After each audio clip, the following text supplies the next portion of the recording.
Imagine for a moment that that life is rich with possibility, meaningful work, mental clarity, fulfilling relationships, and the quiet pride of knowing you are moving forward. It's a life built not on grand gestures, but on the small, consistent actions that align with your deepest values. But between you and that life lies something subtle, something that doesn't shout, but whispers, delay. We don't always see procrastination for what it is. It disguises itself as harmless rest, as rational planning, even as productivity. It tells us we're not ready. It offers us easy alternatives, a scroll through social media, a quick snack, another episode, another tomorrow. But beneath its gentle voice is a high cost. Not just the missed deadline or the undone task, but something more painful, the quiet erosion of self-trust. Each time we put off what matters, we send ourselves a message, even if unconsciously. I don't believe I can handle this. And over time, those messages add up. The cost of procrastination isn't just time, it's potential unfulfilled. It's the creative ideas that never leave the notebook. It's the business not launched, the book not written, the relationship not nurtured. It's the slow drift from purpose, and the subtle spread of stress that comes not from doing too much, but from doing too little of what truly matters. And perhaps most devastatingly, it's the growing gap between who we are and who we know we could be. This audiobook is not about shame. It is about truth, about recognizing the patterns that hold us back, and more importantly, learning how to move through them with clarity, courage, and compassion. We will explore the psychology of procrastination and the emotional habits that feed it. But more than that, we will uncover the tools and mindset shifts that allow us to act not once in a burst of motivation, but consistently, with purpose and peace. You will not be asked to become superhuman. You will be invited to become intentional. Because change doesn't require a radical overhaul. It begins with a shift in perspective, from waiting to doing, from drifting to directing, from fear to responsibility. Each chapter in this book will take you one step closer to reclaiming your time, rebuilding your self-trust, and reawakening your drive, not through hype or hustle, but through grounded, practical strategies rooted in behavioral science and real-life experience. This is your journey, but you are not alone. As you listen, imagine us walking this field together, step by step, building momentum. The terrain may be uncertain, but the direction is clear. Forward, toward the life you want, toward the person you are ready to become. Let's begin. Chapter 1. Why we procrastinate. Procrastination is not a sign of laziness or a lack of willpower. It is a profoundly human tendency, woven into the very fabric of how our brains evolved to manage risk, discomfort, and emotion. When we procrastinate, what we are truly doing is seeking to protect ourselves not from the task itself, but from the emotional burden the task represents. Think of it like standing at the edge of a cold swimming pool. You know you want to swim, but the thought of that first chill on your skin makes you hesitate. In that pause, your mind searches for comfort, an easier alternative, a way out. And so you check your phone, you make tea, you convince yourself that tomorrow will be better. But the pool waits, and so does the discomfort. At the heart of procrastination is what psychologists call times-present bias, asterisk. Our brains are wired to favor immediate rewards over future benefits. This made sense for our ancestors, who had to focus on finding food today rather than planning for a harvest months away. But in our modern world, this bias can sabotage our best intentions. When faced with a challenging, boring, or uncertain task, our instinct is to seek instant relief. Our brain whispers soothing suggestions. Take a break. You've earned it. Let's do this after lunch. And that momentary relief feels good, so good that we repeat it again and again, forming a habit loop that becomes harder to break over time. What makes procrastination particularly tricky is that it often masquerades as harmless. The tasks we choose instead, organizing a desk, replying to emails, scrolling through news feeds, can feel productive in the moment. But they are often diversions dressed up as duty, clever ways our mind helps us avoid what truly matters. And while these diversions offer short-term comfort, they leave us with long-term frustration, guilt, and stress. Procrastination can also be a form of perfectionism. We hold ourselves to such high standards that we become paralyzed by the fear of falling short. If we don't start, we don't fail, but we also don't grow. This mindset traps us in a loop of delay, where the pressure of perfection becomes a barrier to any meaningful progress. Over time, we begin to see procrastination not as a temporary detour, but as part of our identity. Emotions lie at the center of this cycle. The task we avoid is rarely the real problem. It is the emotions the task stirs up: fear of failure, perfectionism, self-doubt, or simply the discomfort of uncertainty. Imagine trying to write an important report. You sit down, and suddenly your mind is flooded with doubts. What if it's not good enough? What if I can't find the right words? The task becomes heavy with emotional weight, and delay feels like a way to lighten that load, at least for now. But procrastination is a false friend. The relief it offers is fleeting, and soon replaced by the anxiety of a looming deadline, the disappointment of lost time, or the regret of missed opportunities.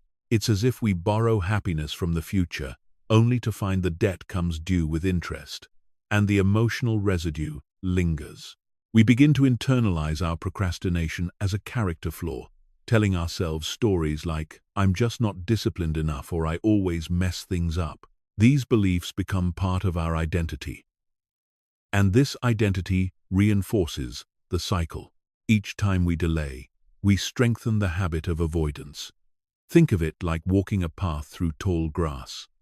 The more often you take that path, the clearer and easier it becomes to follow. Soon, it's the path your mind takes automatically whenever discomfort arises. But here's the good news. Just as we can carve the path of avoidance deeper, we can also forge new paths, and it begins with awareness. The first step in overcoming procrastination is noticing it not with judgment, but with curiosity. When you catch yourself delaying, pause and ask, "What am I feeling right now? Am I anxious about the task? Am I bored? Am I afraid of not doing it perfectly?" By naming these emotions, you start to separate yourself from them.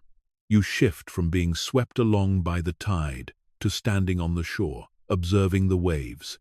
You might discover patterns. Perhaps you tend to procrastinate when a task feels too big, or when you fear negative feedback, or when you're simply tired. The more you understand your triggers, the better prepared you are to respond. And responding doesn't mean willing yourself into action through sheer force. It means gently guiding yourself toward the task, even if only for a few minutes, and seeing what happens next. The truth is, the tasks we delay are rarely as bad as our mind makes them out to be. Often, the dread of starting is far worse than the task itself. Once we begin, the fog lifts. We find our rhythm. Time passes. What seemed overwhelming becomes manageable. This is the power of small beginnings. A small start creates a psychological shift. It moves us from avoidance into engagement. Even the smallest action can chip away at inertia. Writing a single sentence, opening a document, placing your running shoes by the door, these simple gestures are like unlocking a heavy door. Once you're through, progress often follows. This isn't just a motivational idea. It's a strategy backed by behavioral psychology. It's called the foot in the door technique, and it's proven to increase the likelihood of continuing once you've started something small. There's a story I like to share about a writer who was paralyzed by procrastination. Every day, she told herself she had to write a chapter, and every day she felt overwhelmed and avoided the work. Finally, she made a new rule. She would write just one sentence each morning. That's all. No pressure for more. But once she wrote that sentence, momentum took over. One sentence became two, then a paragraph, then a page. The power wasn't in waiting for the right mood or perfect conditions. The power was in starting. There is also a story about a young artist who dreamed of creating a portfolio, but never began. The blank canvas terrified him. It seemed to ask him to prove his talent in one perfect stroke. For months, he delayed. Then one day, his mentor said, "Paint something bad, on purpose." That freed him. He splashed colors without fear, and from that, his best work emerged. Sometimes, our greatest barrier is not the task, but the weight of expectation we place upon it. Another technique that helps fight procrastination is visualization. Not just visualizing the end goal, but seeing yourself in the act of doing the task. Imagine yourself sitting at your desk, calmly working. Picture the ease with which the ideas come to you. Envision the sense of satisfaction you'll feel afterward. Visualization can prime your brain to reduce resistance and make action feel more familiar. Athletes use it, performers use it, and so can you. Creating a dedicated environment for focused work can also help. Our surroundings cue our behavior. If your workspace is cluttered, distracting, or associated with leisure, your brain receives mixed signals. By contrast, if you craft a space that's associated with deep work, even if it's just a certain chair, a particular playlist, or a warm cup of coffee, it can help you transition into action mode more easily. Procrastination also feeds on isolation. When we're alone with our thoughts, negative self-talk can spiral. But accountability, even the simplest kind, can interrupt that cycle. Share your intentions with a friend. Join a study group. Use a timer or app that tracks your progress. These small nudges help bring your effort into the light, making avoidance less attractive. Likewise, consider celebrating your efforts, not just the outcomes. Progress is not always visible in immediate results. Sometimes, showing up is the victory. Recognizing your own consistency, effort, and courage can help you build a positive association with action. You don't have to wait until the project is done to feel good. You can choose to feel proud for simply starting. Also, be compassionate with yourself. Self-criticism might feel like a motivator, but it often leads to more avoidance. Instead, meet your procrastination with curiosity and kindness. Remind yourself that growth is not linear, and that every time you choose to act, no matter how small you are, rewriting your story, you are choosing agency over avoidance. And remember, there is no one-size-fits-all solution. What works for one person might not work for another. You may need to experiment with different strategies, adjust your environment, or seek support from mentors, peers, or coaches. This is not a race to perfection, but a path of personal understanding. Procrastination is complex, and it often masks deeper emotional patterns. By learning to understand yourself, you can build a toolkit of strategies that serve you in different contexts.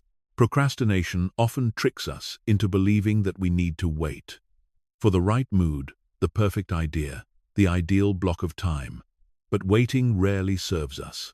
Life is rarely perfect. Moods are fleeting, and time is what we make of it. When we act, even in small ways, we break the spell of procrastination. We remind ourselves that we are in control, not of every outcome, but of our choices in each moment. It can help to ask yourself, what would the future version of me want me to do right now? That future you, the one who has finished the project, who feels proud, who is sleeping peacefully because the work is done, that version of you is cheering you on. They are not waiting for perfection. They are waiting for you to begin. As we continue this journey together, remember this: procrastination is not a flaw in your character. It is a challenge to be understood, met with compassion, and gradually transformed. The same mind that learned to delay can learn to act. And it begins with noticing, understanding, and taking that first, small, brave step. Chapter 2. The Myth of Motivation. Many of us wait for motivation to strike before we act. We imagine motivation as a lightning bolt, powerful, dramatic, and unmistakable, that will suddenly make everything easy. We tell ourselves that once we feel inspired, we'll start the project, go to the gym, make the call, or write the proposal. But waiting for motivation is like standing in a field with dry wood, hoping a fire will light itself. You don't wait for warmth before gathering wood and striking the match. You act first, and the warmth follows. This idea flips the conventional wisdom on its head. Motivation, in truth, often follows action, not the other way around. When we act even in the smallest way, we create momentum. And momentum creates energy, direction, and yes, motivation. Think of pushing a heavy swing. At first, it resists. But with repeated effort, the motion builds. Eventually, it moves with a rhythm of its own.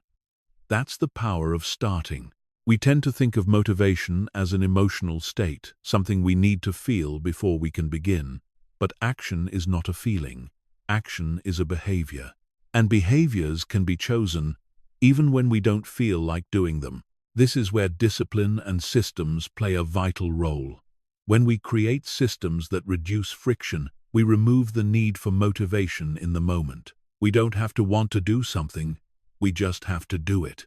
This is where the power of small beginnings becomes so important. When a task feels overwhelming, our natural instinct is to avoid it. The key is to lower the barrier to entry. Make the first step so small that it's almost impossible to say no. Instead of committing to write a full report, tell yourself you'll just open the document.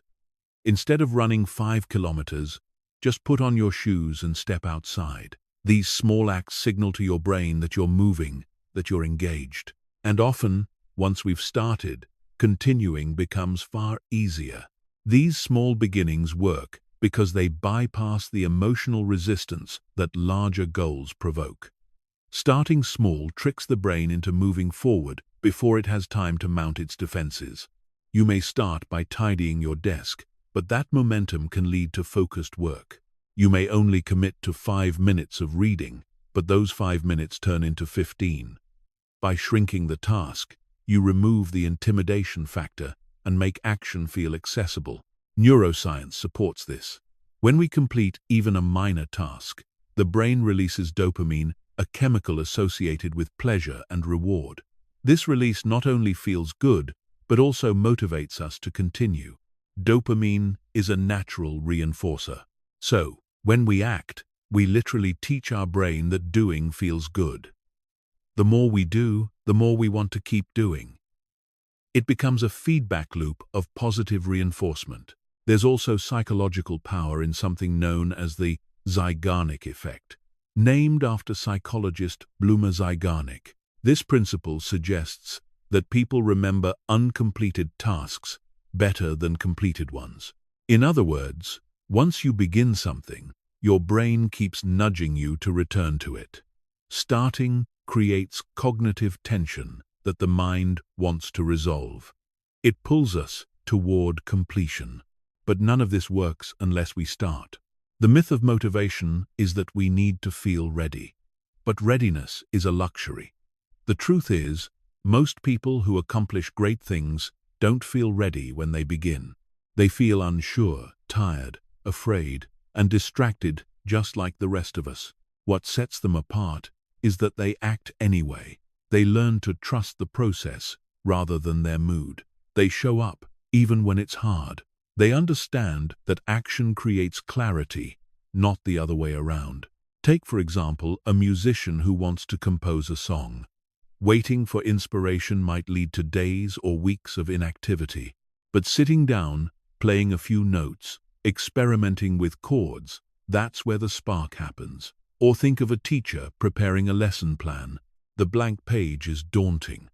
But organizing one thought, outlining one activity, can break the dam. The magic isn't in waiting for inspiration. It's in creating the conditions for inspiration to appear. Motivation isn't just about feeling good. It's about caring deeply enough to act. It's about connecting with a purpose that matters. And sometimes, that purpose is simply your future self, the version of you that wants peace of mind, fulfillment, or progress.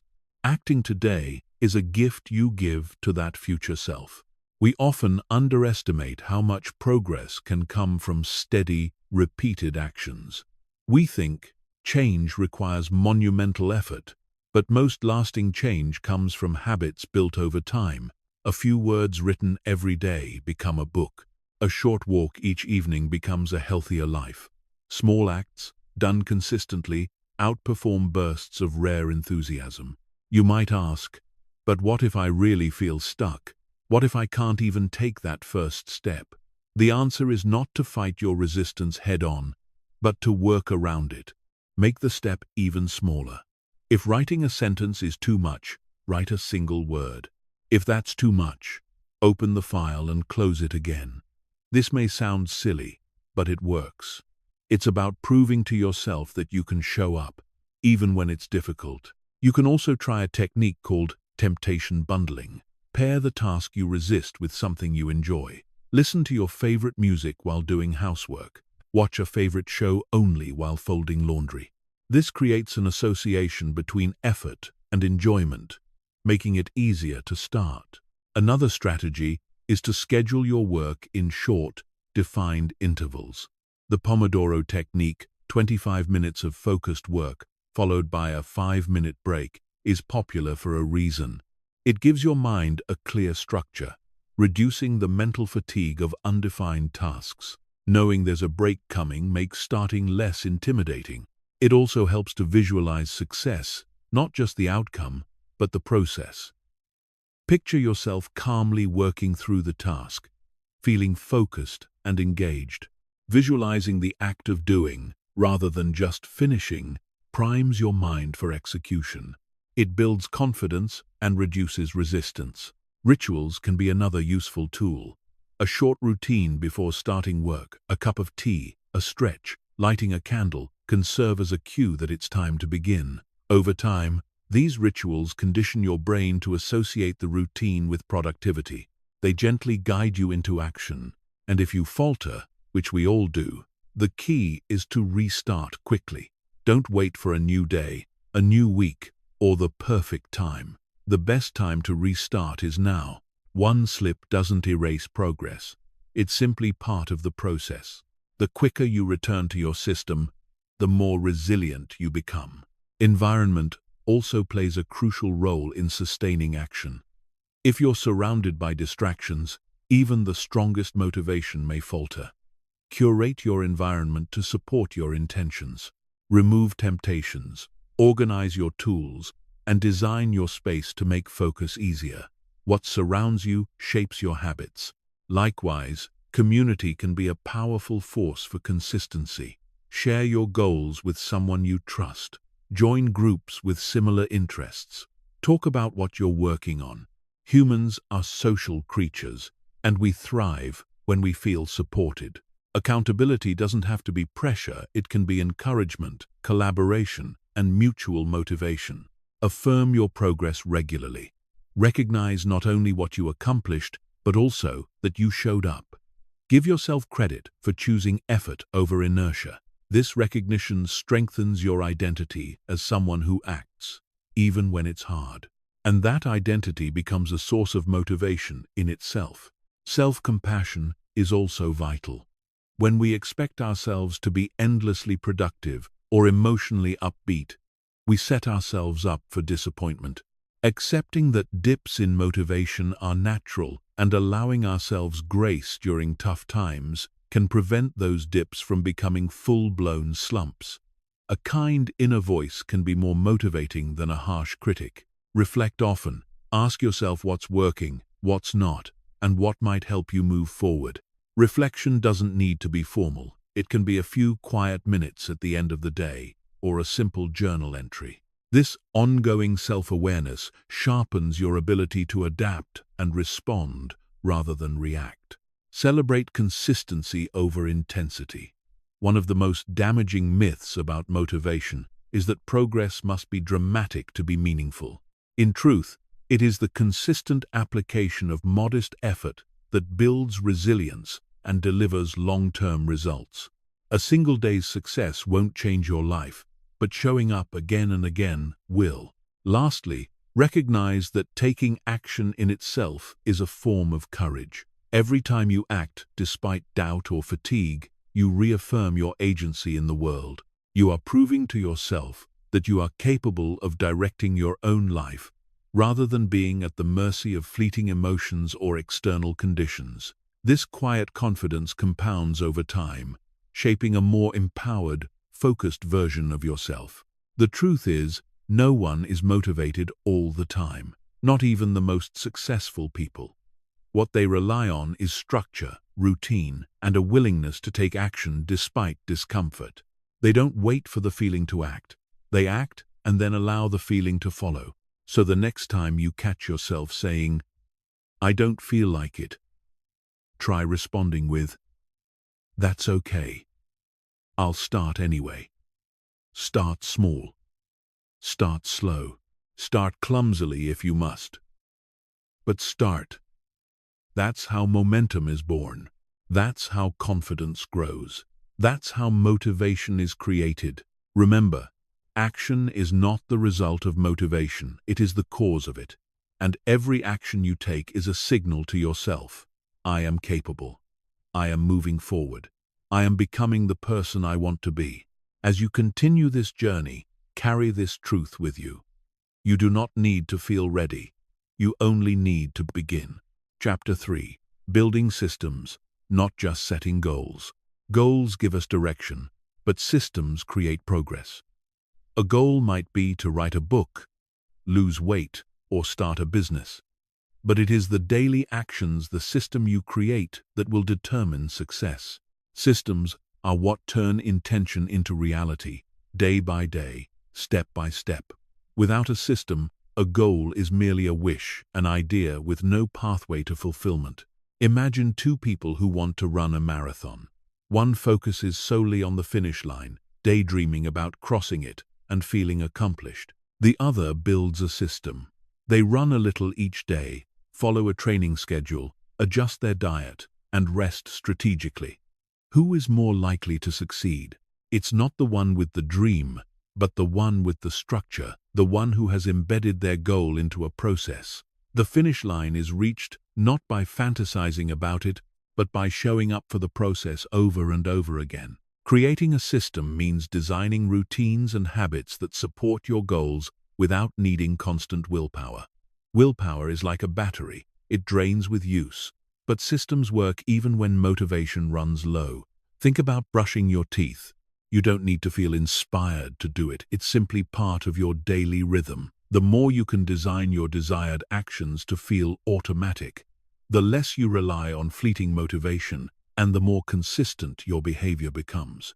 James Clear, author of Atomic Habits, puts it this way: "You do not rise to the level of your goals. You fall to the level of your systems.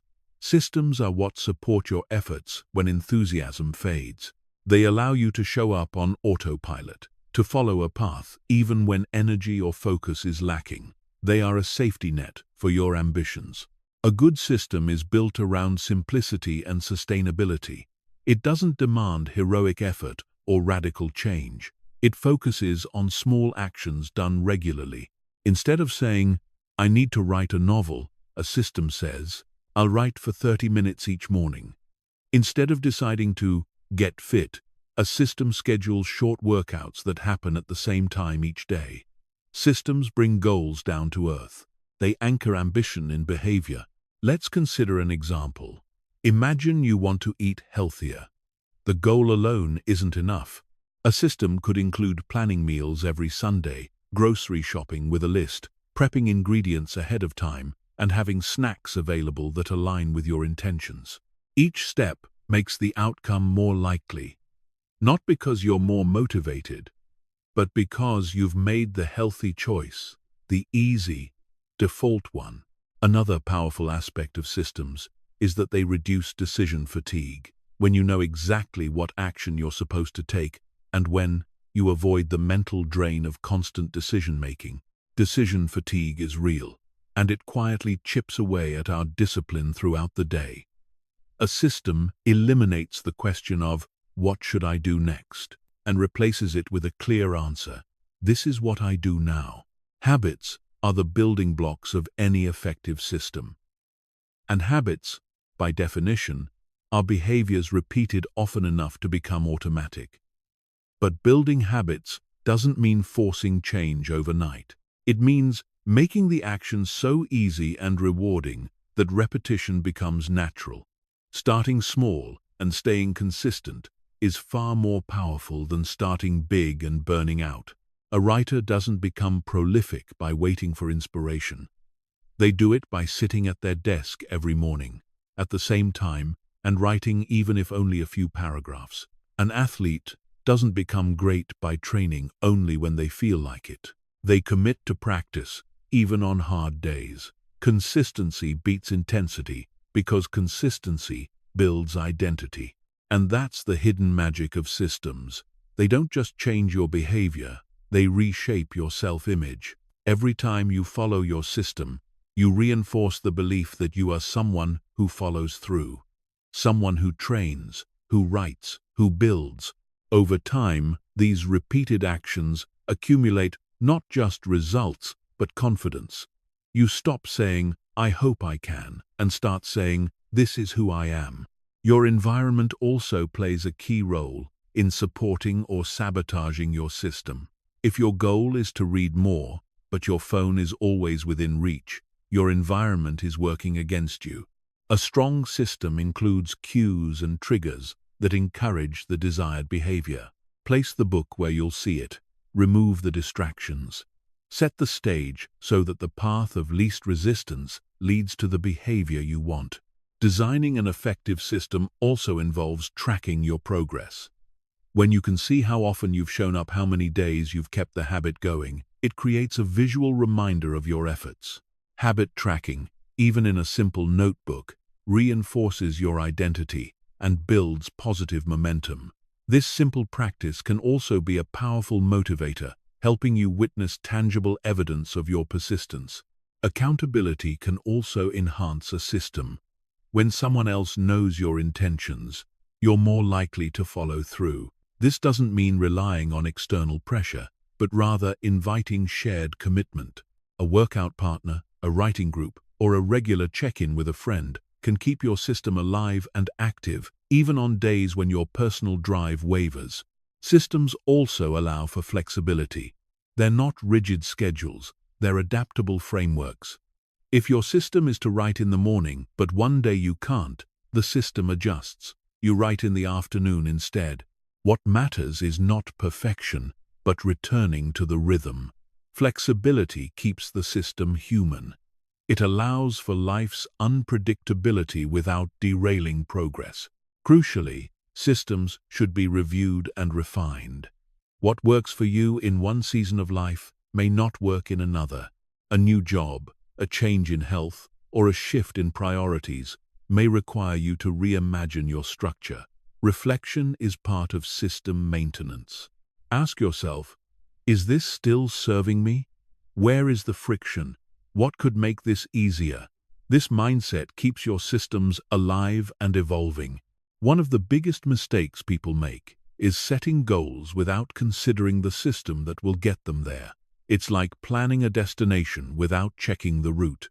You might know where you want to go, but unless you map out how to get there and start walking, you won't arrive.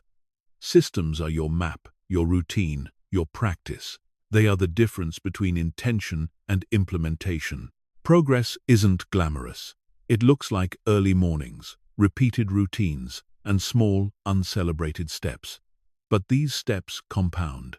Day by day, they carry you toward your vision. They turn a vague ambition into visible progress. They create a sense of control in a chaotic world. If you ever feel like you're not making progress, return to your system. Look at your habits. Refocus on the process. Often, we lose momentum not because the goal is wrong, but because the system has broken down. Rebuild it. Recommit to it. Trust it. When you have a solid system, you don't have to rely on willpower, you simply return to the structure you've built. You can also strengthen your system by associating it with joy.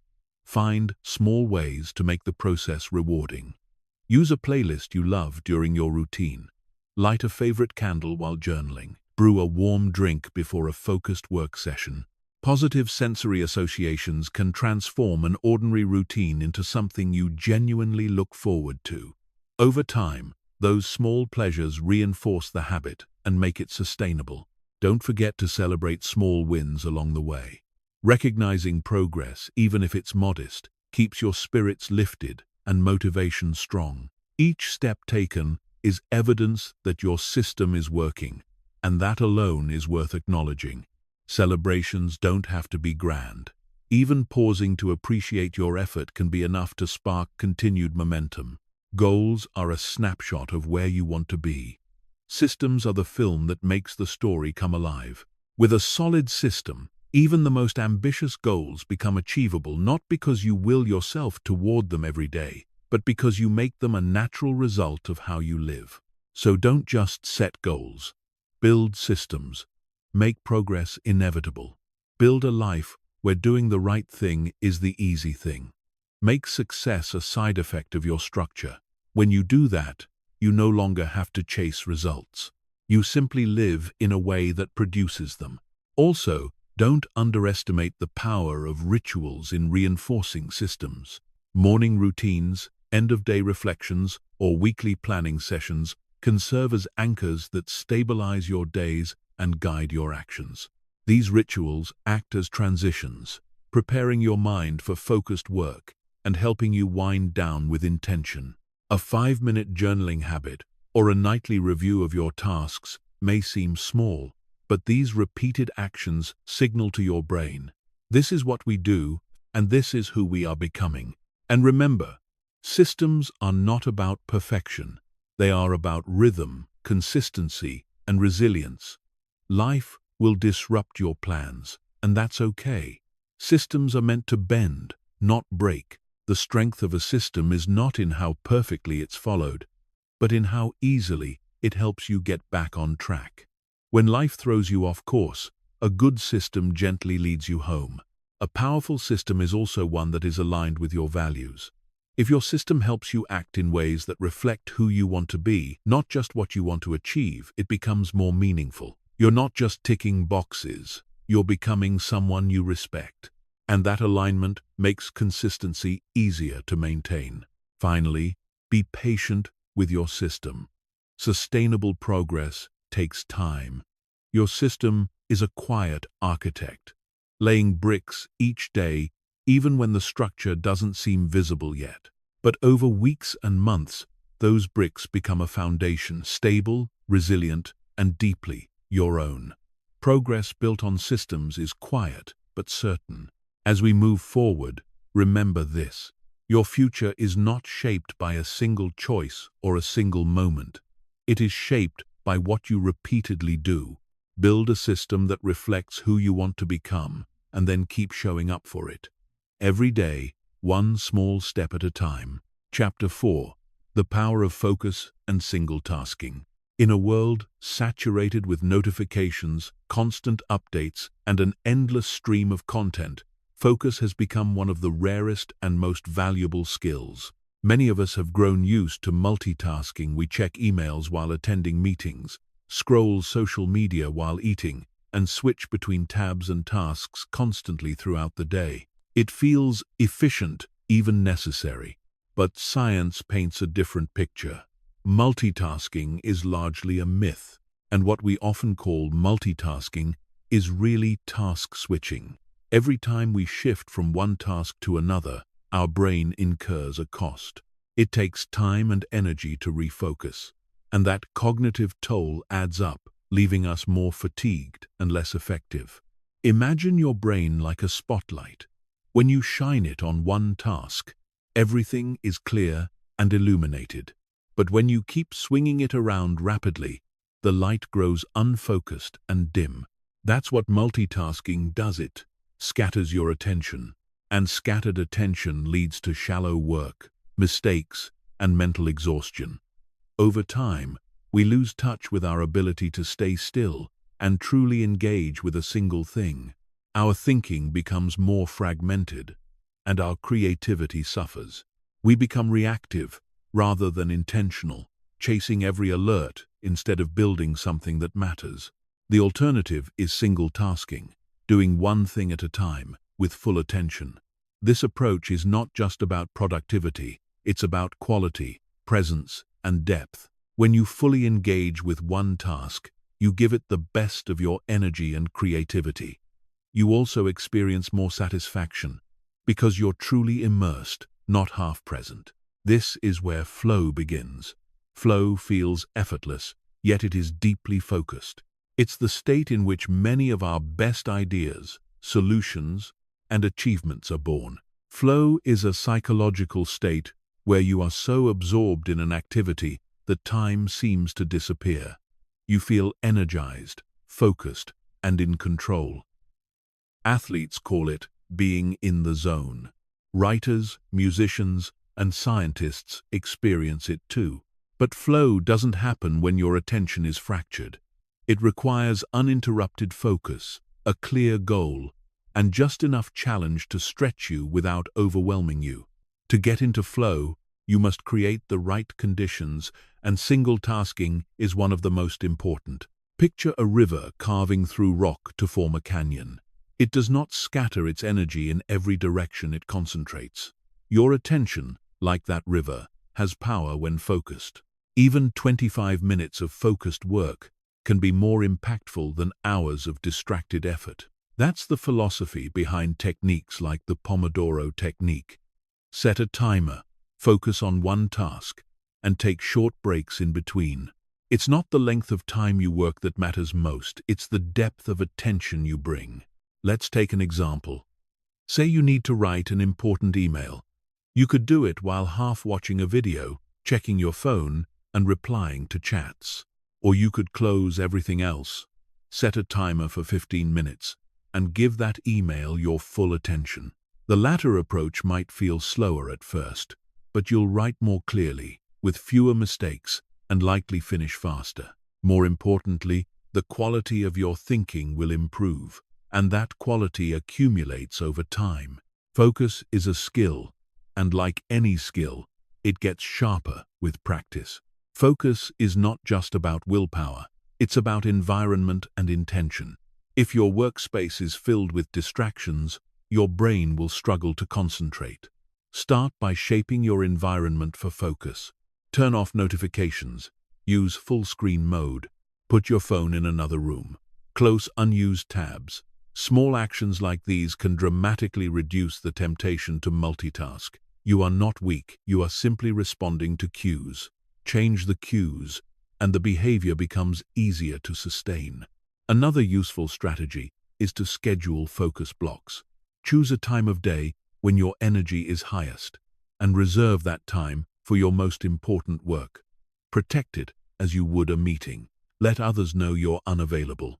Over time, this becomes a ritual. Your brain learns to enter a focus state more quickly because it's used to the rhythm. This consistency signals to your brain, it's time to concentrate, and that signal becomes stronger every time you honor it. Training your attention is like strengthening a muscle. At first, it might feel difficult to stay focused for even 10 minutes. But just like physical training, the more you practice, the more endurance you build. Start small. Set a timer for 10 or 15 minutes and do one task, nothing else. When your mind wanders, gently bring it back. Over time, that period of sustained attention will stretch from minutes to hours. The more frequently you do this, the easier it becomes. Until it is no longer something you have to force, it becomes second nature. Also, be mindful of the myth of urgency. Not everything that pings you requires an instant response. Many distractions masquerade as emergencies when they're really just noise. Single tasking allows you to sift the essential from the trivial. It brings clarity to your priorities. When you live in a state of constant reaction, your most meaningful goals get buried. Single tasking helps you reclaim your time and align your actions with what truly matters. One of the biggest obstacles to focus is internal, not external. It's the discomfort we feel when we sit with one task for too long. We grow restless. We crave stimulation. This is where mindfulness can help. Practice observing your discomfort without reacting. Notice the urge to switch tasks and don't follow it. Like building a tolerance to cold or heat, you build resilience to mental discomfort by staying with it a little longer each time.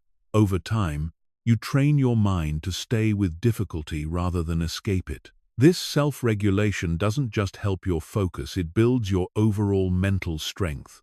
It's also helpful to set an intention before you begin.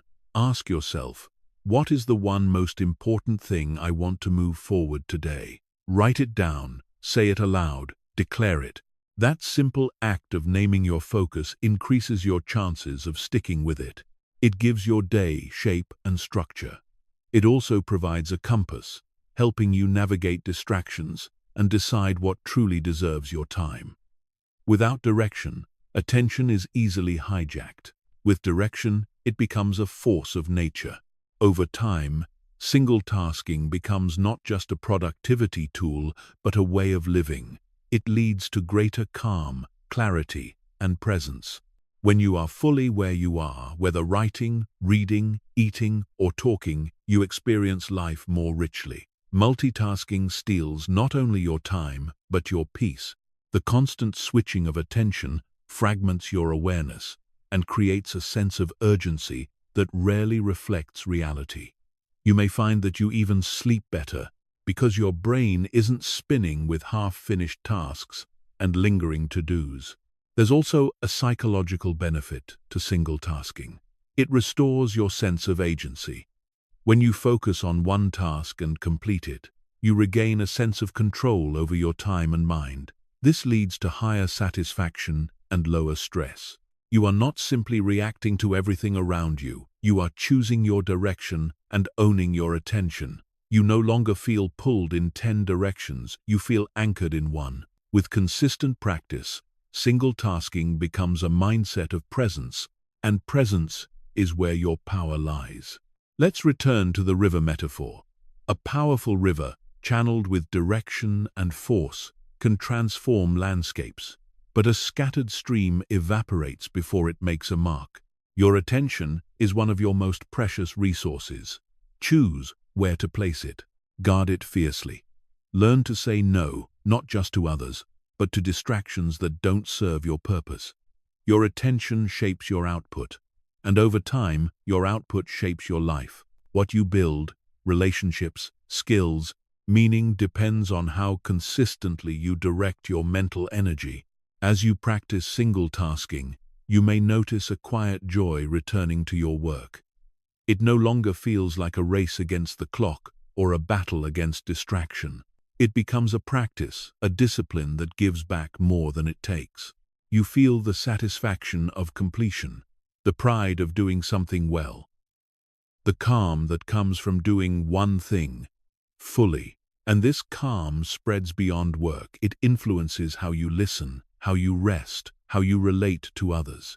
You begin to live with more attention, and that attention becomes care. In the long run, the ability to focus deeply becomes a superpower. It separates those who drift from those who drive. It transforms work from a blur of busyness into a steady rhythm of progress, and it builds the foundation for all other skills. Every great achievement in human history, from symphonies to scientific breakthroughs, was the result of sustained focus. Focus is the scaffolding of success. It is the bridge between intention and execution, between vision and achievement. The ability to single-task is also an act of self-respect. When you choose to be fully present with what matters most, you're acknowledging that your time and attention have value. You're saying, "This task is worth my presence. This moment matters." That quiet confidence in your focus spills into every other area of your life.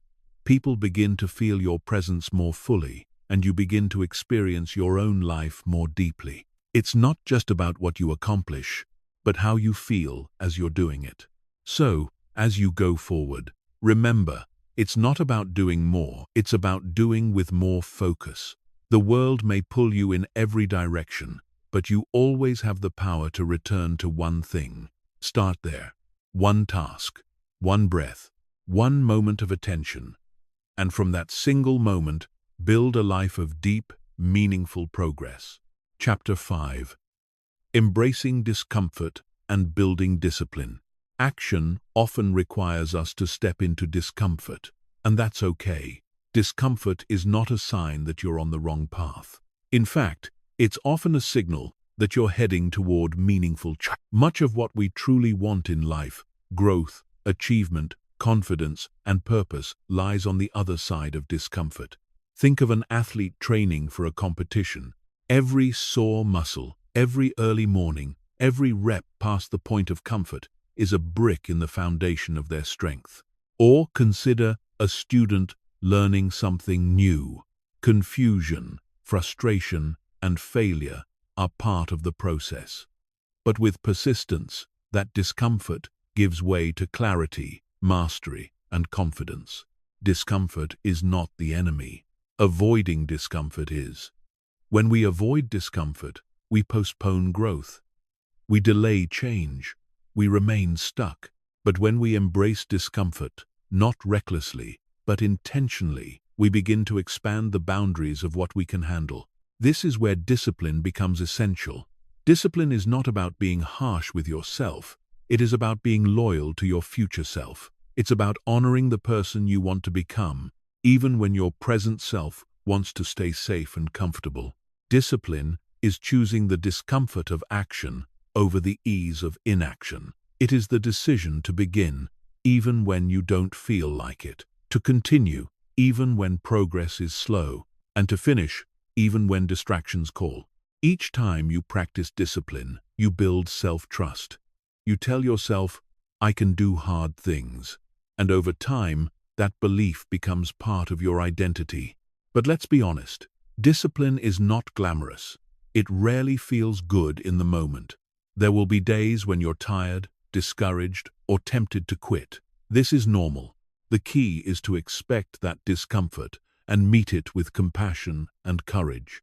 Discipline is not about perfection. It's about consistency. You won't win every battle, but each time you get back up, you become more resilient.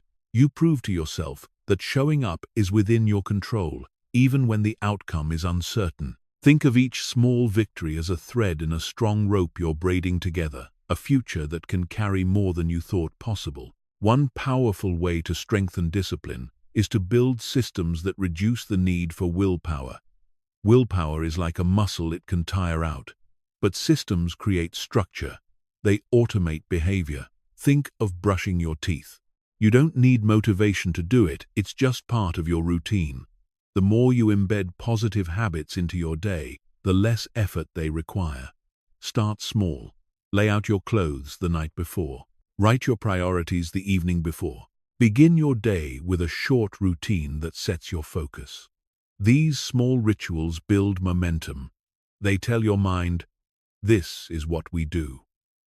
And momentum becomes easier to sustain than to restart. Discipline also grows stronger when you define your why. Why does this matter? Why do you care? Why are you willing to be uncomfortable for this? Your reason doesn't need to impress anyone. It just needs to move you. When the discomfort rises, reconnect to your why. Let it anchor you. Let it remind you that temporary struggle leads to lasting gain. The deeper your why, the stronger your discipline. A compelling reason fuels you on days when nothing else does. You're not just getting things done, you're living in alignment with who you want to be. There's a mindset shift that helps. Instead of thinking, I have to do this, try, I get to do this. You don't have to work on your goals, you get to. You have the ability, the opportunity, and the power to shape your life. That's a gift. Don't waste it waiting for the perfect mood or ideal conditions. Progress favors those who act, not those who wait. The difference between those who move forward and those who stay stuck is not talent, it's willingness. Willingness to act, even when it's uncomfortable. Another helpful mindset is to stop negotiating with yourself. Have you ever noticed how exhausting it is to constantly argue with yourself about whether to start? Should I go to the gym? Should I work on this project now or later? Discipline says, remove the debate, make the plan, and follow it. Don't wait for your feelings to agree. Feelings are fickle. Discipline is dependable. The more you act without overthinking, the easier it becomes to trust yourself to follow through. You can also reframe discomfort as data. When you feel resistance, don't panic. Get curious. Ask yourself, what am I avoiding? Why? Is it fear of failure? Fear of not being good enough? Or simply boredom? The more you understand the root of your discomfort, the easier it becomes to move through it. You can even talk to it. Hello, fear. I see you. But you don't get to drive today. When you name your discomfort, you strip it of some of its power. You turn it from an obstacle into something you can navigate. And remember, discomfort is temporary. Most of the things we avoid aren't truly dangerous. They just feel uncomfortable in the moment. But that feeling passes. And when it does, you're left with progress. You're left with a stronger version of yourself. Each act of discipline is a small vote for who you want to become. These votes add up and they compound.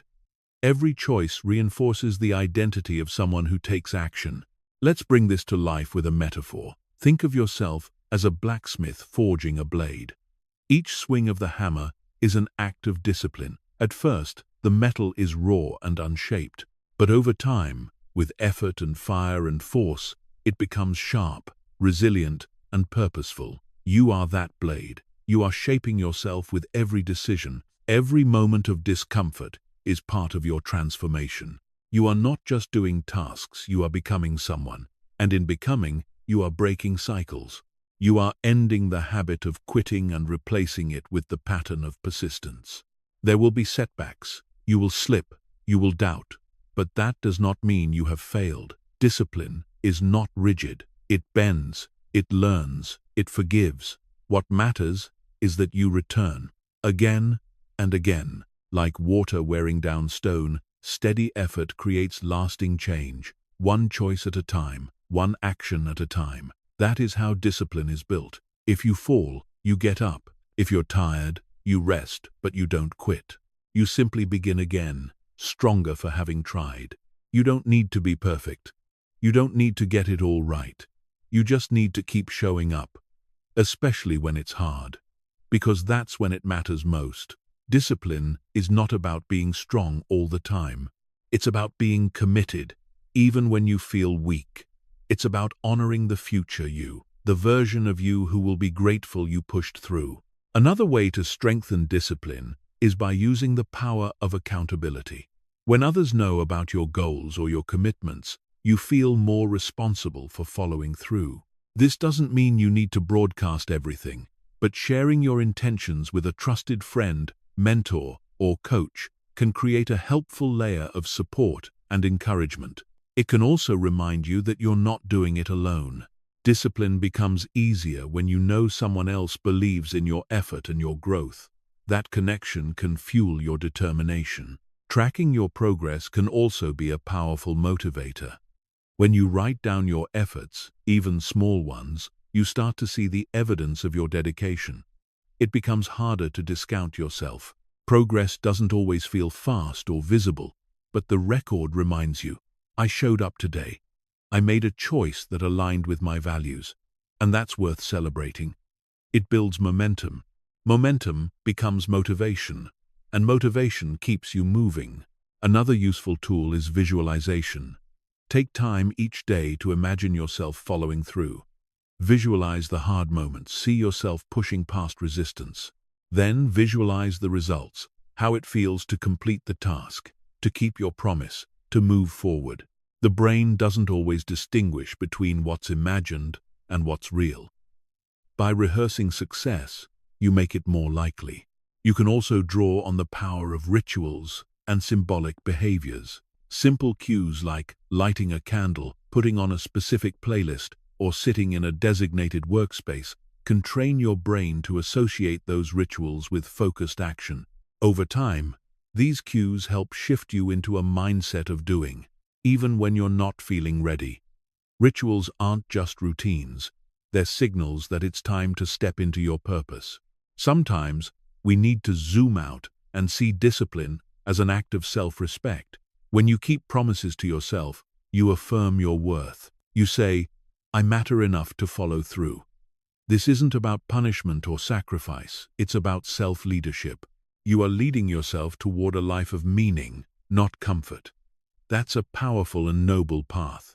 So the next time you feel the urge to delay, pause, breathe, ask yourself, what kind of person do I want to be?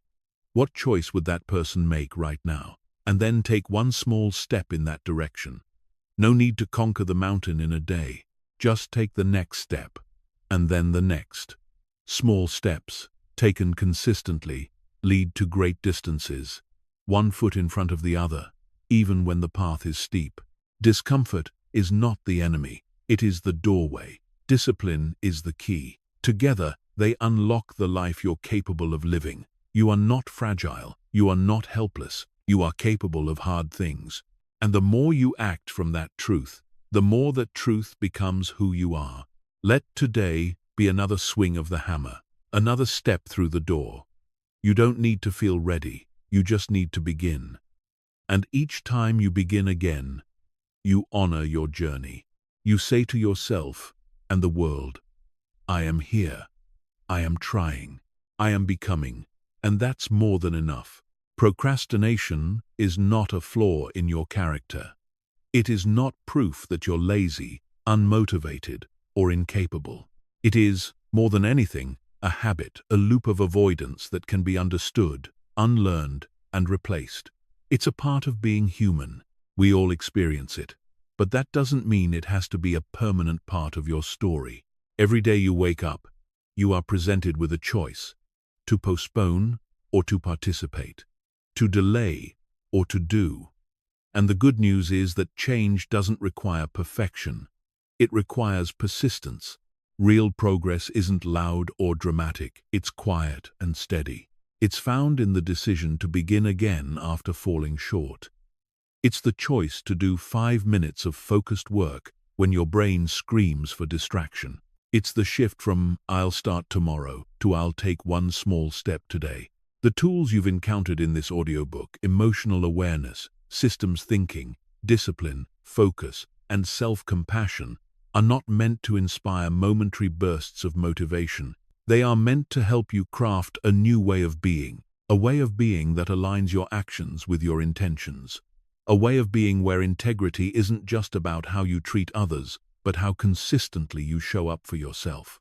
Remember, procrastination feeds on ambiguity and overwhelm. It thrives when the path ahead is blurry or feels too heavy to begin. But when you take time to clarify your goals, when you reduce them into smaller, doable pieces, and when you structure your days with intention, that fog begins to lift. You no longer need to rely on motivation to carry you. You're carried by habits, by rhythm, by identity. You become someone who follows through. This journey is not about becoming a machine. It's about becoming fully human, aware of your limits, but unwilling to be defined by them. It's about recognizing that the voice telling you to wait is not always acting in your best interest. And it's about learning to respond to that voice with clarity, courage, and a deep belief in your capacity to grow. You will still face resistance. There will still be days when distraction feels tempting and doubt feels real. But now, you have tools, you have practices, you have a foundation. When you catch yourself drifting, you know how to return. When you hesitate, you remember that action, even imperfect action, is the antidote to fear. Progress is not measured by how far you still have to go, but by how often you choose to take the next right step. And sometimes, the next right step is simply to begin again and again, with patience, with grace, with commitment. You don't need to transform your life overnight. You just need to take one intentional step. Because when you do that often enough, something powerful happens. Momentum builds, confidence grows, and your life begins to shift. Thank you for walking this path with me. I hope these ideas stay with you, not just as knowledge, but as daily reminders. You are not behind. You are not broken. You are in process. And every small action you take is a vote for the person you are becoming. Now, Take that next step. Begin again. The life you've been imagining is closer than you think, waiting patiently on the other side of action.